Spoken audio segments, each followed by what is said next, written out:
আপনারা জানেন যে কিছুদিন ধরে বিভিন্ন জায়গাতে বিশেষ করে উদয়পুর এবং সিপাহীজলাতে দেখা গেছে কিছু সংখ্যক আমাদের মুরগি এবং হাঁস মারা গিয়েছে। সেক্ষেত্রে বিভিন্ন জায়গাতে হয়তো ভুল বিভ্রান্তি ছড়াতে পারে। সেক্ষেত্রে আমি বলতে চাই, অনেকেই বলছে যে বার্ড ফ্লু ব্যাপারে বলছে, অনেকেই বলছে যে বার্ড ফ্লু হয়েছে। তো সেক্ষেত্রে আমি বলবো যে আমাদের ত্রিপুরা রাজ্যে এখনো পর্যন্ত বার্ড ফ্লু হয়নি। লাস্ট আমাদের ত্রিপুরা রাজ্যে হয়েছে 2008 এপ্রিল মাসে হয়েছিল এবং 2012 সালে এপ্রিল মাসে হয়েছিল। এরপরে আর বার্ড ফ্লু হয়নি এবং ইদানিং দেখা যাচ্ছে যে আমাদের ভারতবর্ষে বিভিন্ন রাজ্যে বিশেষ করে কেরল, মহারাষ্ট্র, গুজরাট, তারপরে হিমাচল প্রদেশ, হরিয়ানা, রাজস্থান, এই বিভিন্ন রাজ্যে দেখা যাচ্ছে যে বার্ড ফ্লু হচ্ছে। তো কিন্তু আমি বলবো যে আমার কেন্দ্র সরকারের সহযোগিতায় এবং আমাদের রাজ্যের তৎপরতায় আমাদের ত্রিপুরা রাজ্যে এখনও বার্ড ফ্লু পৌঁছায়নি। সেক্ষেত্রে আমি বলবো যে ভালোভাবে সিদ্ধ করে হাঁসের ডিম, মোরগের ডিম এবং মাংস খাওয়া যাবে। তার পাশাপাশি আমাদের ডিপার্টমেন্ট পদক্ষেপ নিয়েছে যে গত 7 তারিখে প্রথমে আমাদের ডিসেম্বরের 28 তারিখে প্রথম মরা শুরু হয়েছিল, কিন্তু তখন এত ছিল না প্রথম দিকে।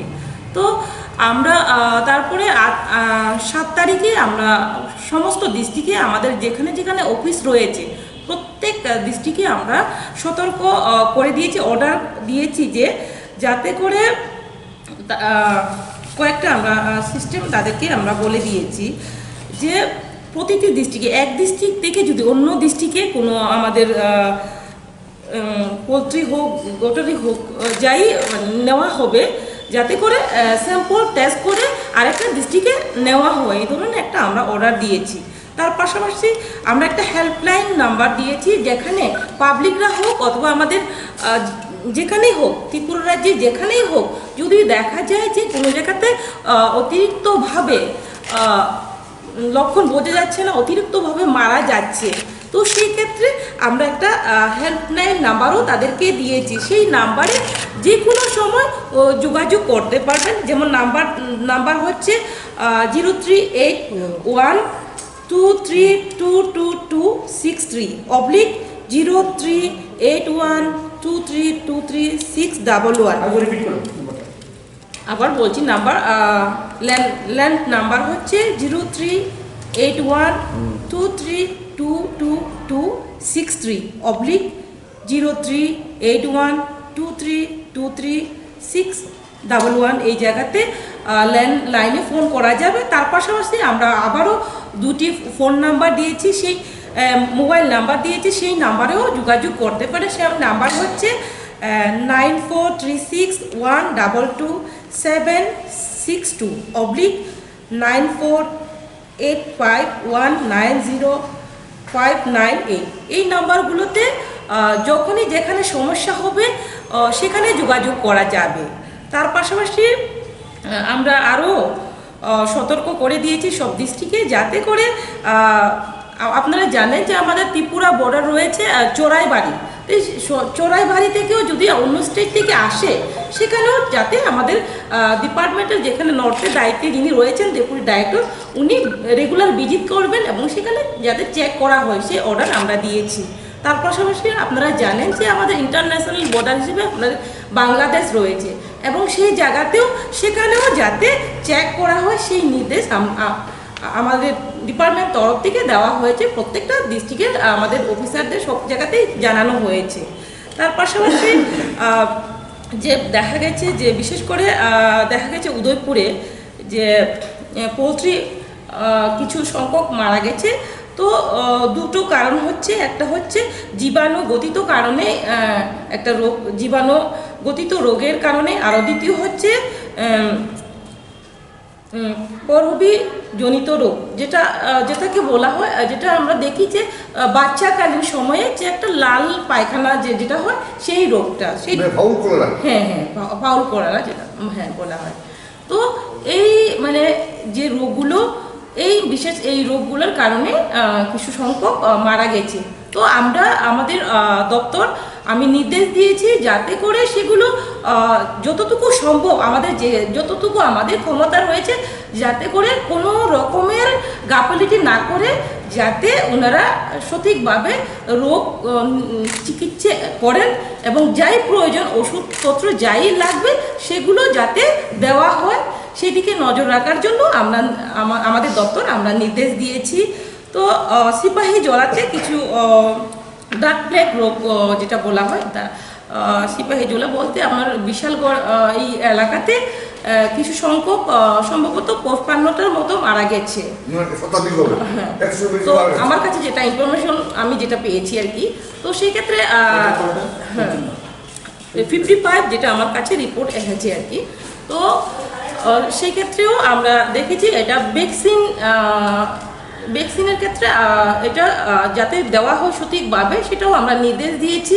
কেননা ভ্যাকসিনের কারণে কোনো সময় দেখা যেতে পারে ভ্যাকসিন হয়তো বা সেটা ড্যামেজ হয়ে যেতে পারে, সেগুলো যাতে দ্বিতীয়বার যাতে না হয়, এই ধরনের ভ্যাকসিন ড্যামেজ যাতে না হয়, সঠিকভাবে সঠিক টাইমে যাতে ভ্যাকসিন করা হয়, যাতে এই ধরনের দ্বিতীয়বার না হয় সেটা আমরা নির্দেশ দিয়েছি। তার পাশাপাশি আমি বলবো যে অনেক সময় দেখা যায় যে রোগের কারণ হতে পারে যে কোনো সময় যে পরিষ্কার পরিচ্ছন্নতা, কোনো সময় ফার্মগুলোতে দেখা যায় পরিষ্কার পরিচ্ছন্নতা শুধু ফার্মে না, যারা লোকাল যারা নিজস্ব যারা ফার্ম করে থাকেন দেখা যায় সেখানে পরিষ্কার পরিচ্ছন্নতা এবং জল দেওয়ার ক্ষেত্রে যে খাবার দেওয়ার ক্ষেত্রে বারবার চেঞ্জ করা জল দেখা যায় কোনো সময় সকালে একটা দিল বিকালে আরেকটা চেঞ্জ করা হয় না, সেগুলো চেঞ্জ করতে হবে। তো জীবাণুমুক্ত যে ফার্মগুলো এলাকা জীবাণু মুক্ত রাখতে হবে এবং পরিষ্কার পরিচ্ছন্ন রাখতে হবে। তো অনেকটা ক্ষেত্রে এখানে জীবাণুমুক্ত হবে। তো সেইগুলো প্রত্যেকেরই যারা প্রাণীর সঙ্গে পশুপালনের সঙ্গে যুক্ত রয়েছেন প্রত্যেকেরই সেদিকে নজর রাখা দরকার, এবং সেদিকে যদি আমরা প্রত্যেকেই নজর রাখি তাহলে এই রোগ থেকে আমাদের ত্রিপুরা রাজ্যের অনেকটাই রোগমুক্ত হবে। কেননা আপনারা জানেন যে আমাদের একটাই লক্ষ্য এক ত্রিপুরা শ্রেষ্ঠ ত্রিপুরা করা, এবং সেটা করতে হলে যে আমাদের একটা অংশ প্রাণী সম্পদ বিকাশও কিন্তু যুক্ত রয়েছে। তো সেক্ষেত্রে আমরা চাই প্রাণী সম্পদ বিকাশ দপ্তরের মাধ্যমে প্রাণী পালনের মাধ্যমে যে যারা ইন্টারেস্ট রয়েছে, যাদের ইচ্ছে রয়েছে যে প্রাণী পালন করে ইকোনমিক গ্রোথ করবেন, তো সেক্ষেত্রে কিন্তু এগুলো অবশ্যই ফলো করতে হবে। এগুলো যদি আমরা ফলো করি তাহলে অবশ্যই যে আমাদের লক্ষ্য, যে আমাদের সরকারের যে লক্ষ্য এক ত্রিপুরা শ্রেষ্ঠ ত্রিপুরা করা সেটাও পূরণ হবে, এবং একটা পরিবারের যে ইকোনমিক গ্রোথ করা সেটাও কিন্তু অনেকটা লাভবান হবে। কেননা একটা প্রাণী পালন করে দেখা যায় আমি মনে করি যে একটা অনেকটাই লাভ হয়। যেমন এক্সাম্পল হিসেবে বলতে পারি, আমারও বাড়িতে আমার বৌদি আছে, উনিও পিগেরই মাত্র একটাই মানে প্রথমে হ্যাঁ ইউনিট পালছিল, সেখানে 1 বছরও হয়নি, সেখানে 32,000 টাকা দিয়ে বিক্রি করেছে আমার যে বৌদি।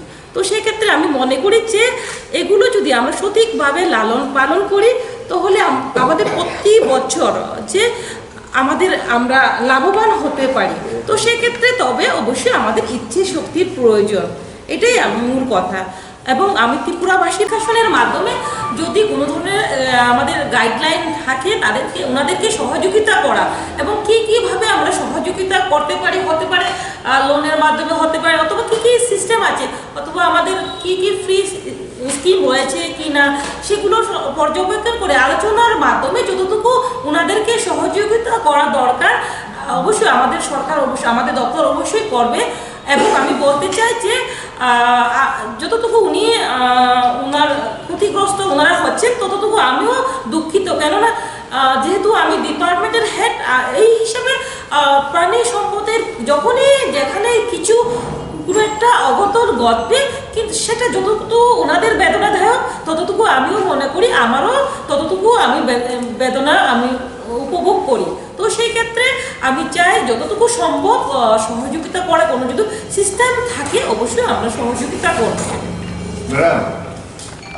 সম্পদ বিকাশ সঙ্গে যুক্ত রয়েছেন এবং কি যারা যুক্ত নেই, যারা আমরা খাই তাদের উদ্দেশ্যে বলবো যে অনেকে ভুল বিভ্রান্তি যেভাবে সৃষ্টি করা হচ্ছে সেই দিকে নজর না দিয়ে আমাদের সরকার, আমাদের দপ্তর যেভাবে গাইডলাইন দিচ্ছে এবং যেটা প্রচার করছে সেই দিকে লক্ষ্য রাখা। যদি কোনো জায়গাতে কনফিউজ ওনারা হন তাহলে আমাদের সঙ্গে অবশ্যই যোগাযোগ করবেন।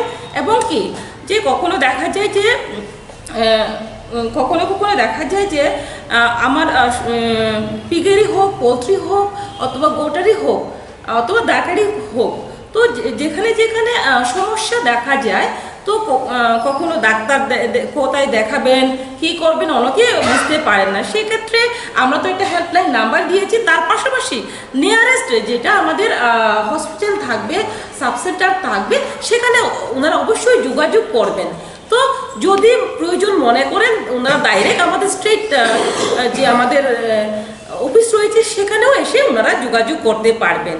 তো আপনারা জানেন যে ইদানিং যে আমাদের সরকার 2018 সালে যে আমাদের সরকার হয়েছে সেই থেকে কিন্তু আমাদের ডিমের ক্ষেত্রে বলুন, দুধের ক্ষেত্রে বলুন এবং মাংসের ক্ষেত্রে বলুন, কিন্তু আপনারা যদি লক্ষ্য করেন রিপোর্ট দেখেন তাহলে প্রিভিয়াস ইয়ার থেকে আমাদের এই যে বর্তমান যে আমাদের চলতি বছরে কিন্তু অনেক আমাদের সরকার আসার পরে কিন্তু অনেকটাই ডেভেলপ হয়েছে। তো সেই ক্ষেত্রে আমরা চাই আমাদের প্রাণী সম্পদ বিকাশ দপ্তর আপনার জনগণের সহযোগিতায়, প্রত্যেকের সহযোগিতায় আরও এগিয়ে যাবে এবং আমাদের দপ্তর ভালো কাজ করবে। আমরা অবশ্যই আমরা প্রত্যেককে যারা যুক্ত রয়েছেন প্রাণী সম্পদ বিকাশের সঙ্গে আমরা অবশ্যই আমাদের দপ্তর জনগণের জন্য সাহায্য করবে। যখনই প্রয়োজন পড়বে আমরা অবশ্যই সহযোগিতা করব। এটুকুই আমি আপনাদের মাধ্যমে বলবো। সবাইকে নমস্কার। আগে তো আপনার রুটিন চেকআপ হতো, রুটিন চেকআপ বিভিন্ন জায়গায়, এই রুটিন চেকআপ কতদিন ধরে বন্ধ? অ্যাকচুয়ালি বন্ধ আমার কাছে এই ধরনের কোনো ইনফরমেশন নেই যে বন্ধ আছে বলে। তো আমাদের এখানে প্রতিদিন যেখানে যেখানে রুটিন চেকআপ হয়, যেমন আমাদের স্যাম্পল টেস্ট করা, এগুলো হ্যাঁ বস্তুতে যে ঘটনা হলো যে 55 করে হাতে মরলো, এর রিপোর্ট পেয়েছেন আপনি? অ্যাকচুয়ালি পুরো রিপোর্ট পাইনি, শুধু আমি জেনেছি রিপোর্ট আমি যতটুকু পেয়েছি যে সিপাহী জেলা ডিস্ট্রিক্টের মধ্যে সম্ভবত বিশালগড় জায়গাটা, ওই এলাকাতে আমার কাছে নাম মেনশন করে কোনো রিপোর্ট আসেনি। আমার কাছে এসেছে যে 55টা মারা গেছে, সেই রিপোর্টটা এসেছে। তো প্র্যাকটিক্যালি আমিও সেখানে যাব ভেবেছি, কেননা সিস্টেম তো আমাদের রয়েছে যে আমরা এখানে যে মারা যাচ্ছে এখানে যাওয়া, কিন্তু যারাই যুক্ত রয়েছেন, যারা পালন করছেন তারাই যাবেন, এক্সট্রা অন্য কেউ যাবেন সেটা কিন্তু আমাদের মধ্যে, কেননা ডিজিজ হতে পারে, তার জন্য এখন প্রবলেম চলছে, তার জন্য আমরা বাইরের কাউকে এখানে এলাও না করার একটা আমরা নির্দেশ দিয়েছি। এটা ঠিক আছে, কিন্তু আপনি তো অন্যবার যেরকম প্রিকশন নেওয়া হতো সেটা এবছর একদম নেওয়া হয়নি এবং এই কারণে রোগটা বাড়ছে। আপনার কাশীপুর, আপনার শহরের কাছে কাশীপুর, সেখানেও আমরা সোয়াইন ফিভার দেখা দিয়েছে। তারপর আপনি বললেন পোল্ট্রি, আপনার গান্ধীঘাট পোল্ট্রি ফার্মের অবস্থা কি? অ্যাকচুয়ালি এই ধরনের আমার কাছে কোনো রিপোর্ট নেই, শুধুমাত্র আমার কাছে রিপোর্ট আছে যে সিপাহীজলা এবং উদয়পুরের রিপোর্ট আমার কাছে আছে যে ওইখানে হয়েছে এই ধরনের। বাকি কি হয়েছে রোগ নির্ণয়টা কি হয়েছে? রোগ নির্ণয় করে দেখা গেছে দুইটা, যেটা জীবাণু জনিত, ব্যাকটেরিয়া জনিত কারণে, আর একটা বলছিলাম যে একটা রানীকে আমি দেখছি, একটা হচ্ছে ডাক প্লেগ রোগে একটা হয়েছে, আর একটা হচ্ছে ব্যাকটেরিয়া জনিত, এগুলো কারণে হয়েছে। এই ধরনের রিপোর্ট এসেছে আমার কাছে। মোট কথা বার্ড ফ্লু না, না না, মোট কথায় মেনলি অনেকেই বলছে বার্ড ফ্লু হয়েছে, বিভিন্ন জায়গাতে বিভ্রান্তি ছড়ানো হচ্ছে, কিন্তু সম্পূর্ণ সেটা রিপোর্টে আমাদের যে ল্যাব রয়েছে। বার্ড ফ্লু নির্ণয় করার জন্য কোনো পরীক্ষাগার তো ত্রিপুরাতে নেই, সেটা সিমলাতে আছে। ঠিক আছে, কিন্তু আমরা আমরা আমাদের স্টেটে যা রয়েছে, ল্যাবরেটরি রয়েছে আমাদের কলেজে যেটা রয়েছে, সেখানে আমরা টেস্ট করে দেখা হয়েছে এই যে আমি যে ডিজিজগুলো বললাম সেই কারণেই হয়েছে। যদি এখানে কোনো কনফিউজ হয় তাহলে বাইরের স্টেটে পাঠানো হয়। যেমন গত বছরের আগে একটা আমরা এখানে টেস্ট করার পরেও আমরা বাইরে চেক করিয়েছি, সেম রিপোর্ট এসেছে। তো সেক্ষেত্রে যেখানে দেখা যাবে এখানে হচ্ছে না, সত্যি রিপোর্টে কনফিউজ রয়েছে, তাহলে কি আমরা বাইরে টেস্টের জন্য আমরা পাঠাই। সেটা এক্ষেত্রে কি কোনো স্যাম্পল বাইরে পাঠানো হয়েছে? এখনো পর্যন্ত পাঠানো হয়নি। এই রিপোর্টগুলো আমাদের যা হয়েছে, যদি প্রয়োজন বশত দেখা যায় এই ধরনের কোনো কিছুই হচ্ছে না, কাজ হচ্ছে না, তাহলে অবশ্যই আমরা আমাদের ডিপার্টমেন্টের সঙ্গে ডিসকাশন করে বাইরে অবশ্যই পাঠাবো। ম্যাডাম